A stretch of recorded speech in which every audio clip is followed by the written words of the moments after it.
how much of your producing requires you to think about the budget for prior to its actual the film taking off, and that includes things like marketing and distribution. Is that part of your day-to-day? No, marketing and distribution is not something I specialize in. I'll quote Billy Friedkin, and he used to say, some other Jew focuses on that, you know what I mean? And I don't mean to sound, but it was true. In the industry, like, you do certain things, and I'm the nuts and bolts producer, who makes movies. I do build the budget for the movie. I work with the director and the other producers on creating the vision. And as I like to say, the sandbox that we have to play in to make the movie, defining ultimately how much money we have, how many days we have, what are the, as I like to say, the two T's, toys and time.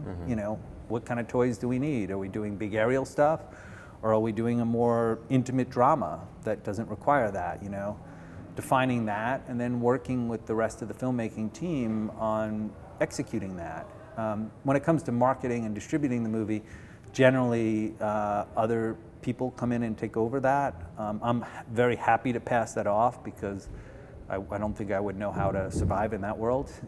I've figured out my world, if you will, and I have been involved in the sale of movies and the but ultimately, especially in this indie marketplace, even with the most successful filmmakers, I think, once somebody takes over your movie, it's hard to really kind of control what the marketplace says about your movie, and especially now when, it used to be that films would really have a chance to kind of grow in a market. There's very few platform releases or very small releases, with the Cineplex and the multiple, platforms to watch movies. You generally get a very small window to get your movie, if you get a theatrical release, to get it out there and to get a successful launch of it.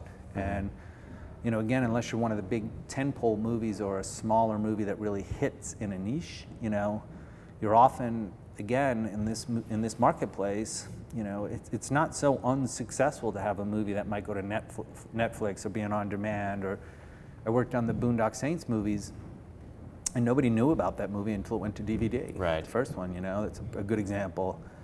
So, I think filmmakers should, if setting out, think about also something I learned.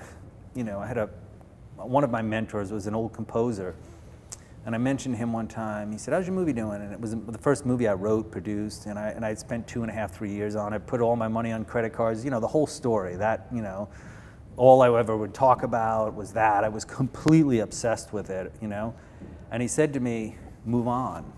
Your career is defined by a body of work, not one piece of work." Yeah.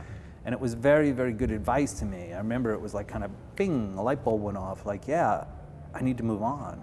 I need to have other films. I need to have a career is defined by a long period of time and a body of work, not generally by one movie.